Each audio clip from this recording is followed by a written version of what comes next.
Hello everyone, स्वागत है आपका यूट्यूब चैनल पे। आज के इस सेशन में हम hypothesis testing using Z test देखेंगे। SYBSAIT sem 4 computer oriented statistical technique का प्रैक्टिकल पार्ट है। पर पर्टिकुलरली आज के सेशन में हम प्रैक्टिकल पे नहीं, थोड़ा थियोरेटिकल एक्सपेक्ट पे ज़्यादा फोकस कर रहे हैं। थियरी पार्ट हम ज़्यादा कवर कर रहे हैं। थियरी पार्ट ज़्यादा क्यों कवर कर रहे हैं? क्योंकि देखिए, जब भी आप एक रियल टाइम प्रॉब्लम लेंगे तो रियल टाइम प्रॉब्लम या रियल टाइम डेटा एनालिसिस तब अच्छे से कर सकते हैं जब उसकी थ्योरेटिकल बैकग्राउंड आपके दिमाग में अच्छे से क्लियर हो। तो प्रैक्टिकल पे जाने से पहले इसकी जो थ्योरेटिकल बैकग्राउंड है उसको थोड़ा अच्छे से समझ लेते हैं कि क्या है एक्चुअली। फिर उसके बाद अगर कोई भी प्रैक्टिकल प्रॉब्लम हमें दिया जाए, हमारा थ्योरेटिकल बैकग्राउंड क्लियर है तो हम उसे अच्छे से सॉल्व कर सकते हैं। ओके, सो चलिए स्टार्ट करते हैं, समझते हैं कि hypothesis testing specifically Z test का यूज करके कैसे परफॉर्म किया जाता है। So hypothesis testing using Z-test is a statistical method is used to determine whether there is enough evidence to reject a null hypothesis about the population mean or population proportion or difference between the population mean or proportion. तो population mean, population proportion और difference between the population means और population proportion के लिए there is enough evidence or not, okay, in order to reject a null hypothesis using the Z test. तो Z test में यही देखा जाता है कि हम null hypothesis को रिजेक्ट करने के लिए इनफ एविडेंस है कि नहीं है, इस बात की टेस्टिंग की जाती है। अभी टेस्टिंग क्या है, इसके पैरामीटर्स क्या है, आगे आगे लेक्चर्स में कवर करते हैं। अब जेड टेस्ट के बारे में बात कर लेते हैं कि जेड टेस्ट आप तब परफॉर्म करेंगे जब सैंपल साइज क्या होता है, लार्ज होता है। सैंपल साइज लार्ज होता है, इसका मतलब क्या है, जब आपके सैंपल 30 या 30 से ज्यादा हो। अगर आपके सैंपल 30 से कम हो तो क्या सर टेस्ट आप परफॉर्म करेंगे, तब आप परफॉर्म करेंगे टी टेस्ट। याद रखिए, अगर आपका सैंपल साइज 30 से छोटा है तब आप कौन सा टेस्ट परफॉर्म करेंगे, टी टेस्ट। अगर आपका सैंपल लार्ज है, 30 या 30 से ज्यादा है, तब जाके ही आप क्या परफॉर्म करेंगे, जेड टेस्ट परफॉर्म करेंगे। और when the population standard deviation is known, और पॉपुलेशन की स्टैंडर्ड डेविएशन या तो अगर आपको पता है तब आप जेड टेस्ट यूज कीजिए। Then steps involve in the hypothesis testing using the Z test या टी टेस्ट से भी आप परफॉर्म करें तो इन सारे स्टेप्स को आपको देखना ही है। First, formulate the hypothesis. Hypothesis formulate करना, that is you have to define the null hypothesis और अल्टरनेट हाइपोथेसिस। क्या होता है आगे डिस्कस करते हैं। नल और हाइपोथेसिस आपको डिफाइन करने, तो that is the formulation of hypothesis. Then next is second, select a significance level, that is alpha. Significance level आपको सेलेक्ट करना होता है जो कि जनरली आपका 0.05 होता है या 0.01। मोस्ट मतलब मोस्ट स्पेसिफिकली हम 0.05 ही लेते हैं। Collect data and calculate the test statistics. Test static मतलब यहीं पर बात होती है हमारे जेड स्कोर की। यहाँ पर हम क्या करते हैं, जेड स्कोर फाइंड आउट करते हैं। कैसे फाइंड आउट करते हैं आगे डिस्कस करेंगे। Determine the critical region and P value. Critical region और पी वैल्यूज फाइंड आउट करते हैं। Then make a decision and interpretation. तो चलिए एक एक करके इन सारे स्टेप्स को डिस्कस कर लेते हैं कि क्या है। तो फॉर्मुलेट द हाइपोथेसिस। ओके, दो तरह की हाइपोथेसिस होती है, नल हाइपोथेसिस और अल्टरनेटिव हाइपोथेसिस। नल हाइपोथेसिस को डिनोट करते हैं H0 से। Okay, this is like this H, okay, और suffix 0। Okay, just equation form में इसलिए इसको H0 ही लिख दिया गया, ऐसा इस तरह से लिखते हैं S suffix 0। This is the default assumption being tested. ये वो अजम्पशन है जिसे आपको क्या करना होता है, टेस्ट करना होता है कि ये सही है कि गलत है। ओके, तो it is usually stated that there is a no significant difference or effect. कोई भी डिफरेंस और कोई भी इफेक्ट नहीं है, जो बातें दी गई है वही बातें सही है।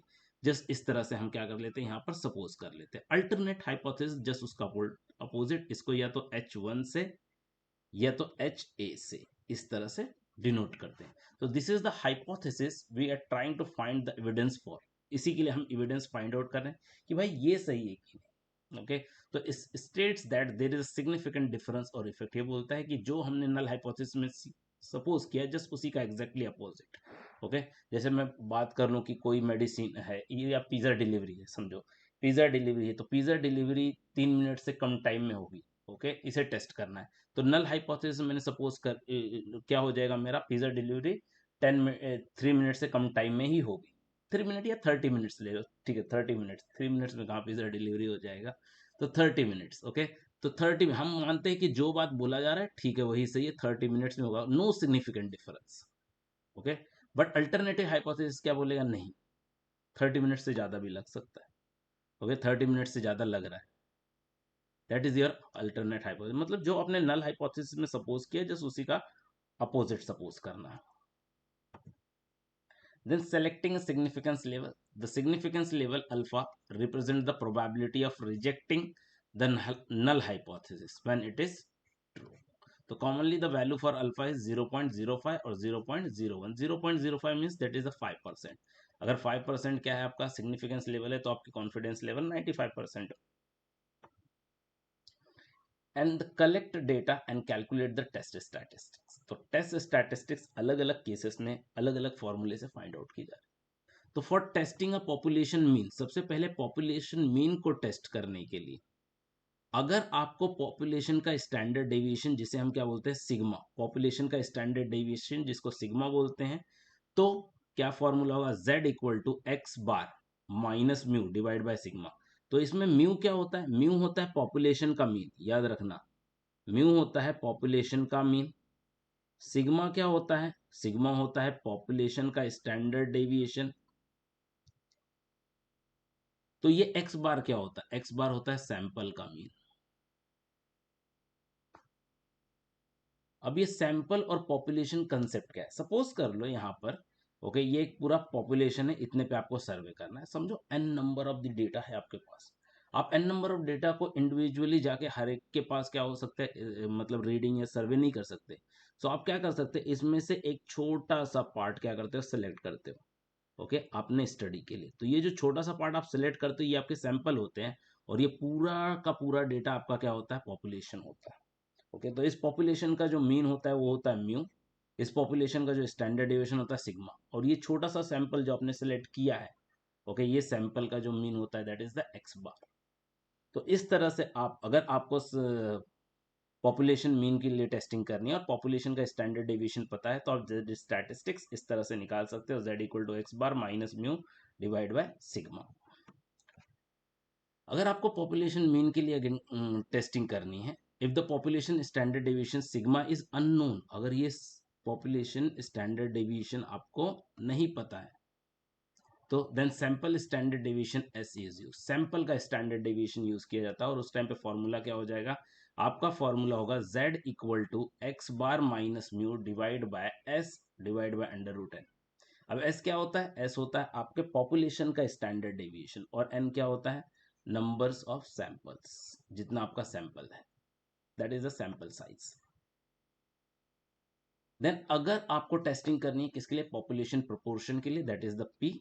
Okay, then z statistics is z equal to P cap minus P divide by P into one minus under root of P into one minus P divide by N. तो यहाँ पर p क्या होता है, that is the sample proportion, इसको क्या बोलते हैं, सैंपल प्रोपोर्शन। और ये p क्या होता है, पॉपुलेशन प्रोपोर्शन, यहाँ पर भी वही सारी चीजें हैं। n क्या होता है, सैंपल साइज। तो प्रोपोर्शन, पॉपुलेशन प्रोपोर्शन के लिए आप इस तरह से z स्कोर फाइंड आउट कर सकते हैं। Then next is determine the critical region and p value. Critical region और p वैल्यू फाइंड आउट करना आपको।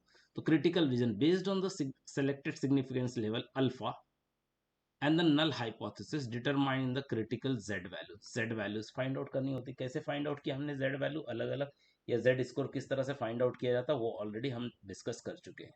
और critical reasons from the standard normal distribution, तो z वैल्यू के बेस पे ही हमें क्या करना है, क्रिटिकल रीजन फाइंड आउट करना है। Then p value calculate the probability of obtaining a test static as a extreme as the observed value under the null hypothesis। तो ये p वैल्यूज क्या करते हैं, हम जनरली जो हमारा z स्कोर आया, z स्कोर को हम क्या करते हैं, स्टैंडर्ड नॉर्मल जो वेरिएट टेबल है, ये जो नॉर्मल डिस्ट्रीब्यूशन का जो टेबल है उस टेबल के अकॉर्ड, उस टेबल का यूज करके हम क्या करते हैं, गिवन जो कैलकुलेटेड z वैल्यू है या टेस्ट स्टैटिस्टिक है उसके लिए p वैल्यू फाइंड आउट करते हैं। उन पी वैल्यू के बेस पे हमारे मीन्स डिसीजन फॉर्म करते हैं कि रिजेक्ट होगा कि एक्सेप्ट होगा नल हाइपोथेसिस। ये नल हाइपोथेसिस एक्सेप्ट नहीं होता, that is fail to reject होता है, और जनरल सेंस में हम एक्सेप्ट बोल देते हैं। Make decision if test statistic fall with in the critical region, अगर टेस्ट स्टैटिस्टिक मतलब Z fall with in the critical region, और if the P value is less than alpha, P value मतलब जो Z score आपने find out किया है उस Z score के लिए जो पी वैल्यू है वो अल्फा से लेस होगी, तो ऐसे टाइम पे हम क्या करते हैं, रिजेक्ट नल हाइपोथेसिस। याद रख लीजिए, बहुत इंपॉर्टेंट पॉइंट है। अगर पी वैल्यू, किसके लिए पी वैल्यू, जेड स्कोर के लिए, जेड स्कोर के लिए स्टैंडर्ड नॉर्मल डिस्ट्रीब्यूशन टेबल से जो पी वैल्यू मिलेगी, ओके, उस वो पी वैल्यू अगर लेस होगी किससे, अल्फा से, तो ऐसे टाइम पे हम लोग क्या करेंगे, रिजेक्ट कर देंगे नल हाइपोथेसिस को। If test statistics does not fall with in the critical region and P value is greater than और equal to alpha, P value क्या हो, ग्रेटर हो, मतलब पी वैल्यू जो आएगी, पी वैल्यू वो क्या हो, ग्रेटर हो या इक्वल हो किससे, अल्फा से, ऐसे केस में हम क्या है, fail to reject the null hypothesis, हम नल हाइपोथेसिस को रिजेक्ट नहीं कर पाएंगे। अगर पी का वैल्यू, अगर पी का वैल्यू ये क्या हो जाए, लेस हो जाए किससे, अल्फा से, तो ऐसे केस में हम क्या करेंगे, नल हाइपोथेसिस मतलब H0 को क्या कर देंगे, रिजेक्ट कर देंगे। ये बात याद रखिए, यही डिसीजन का इंपॉर्टेंट पॉइंट है।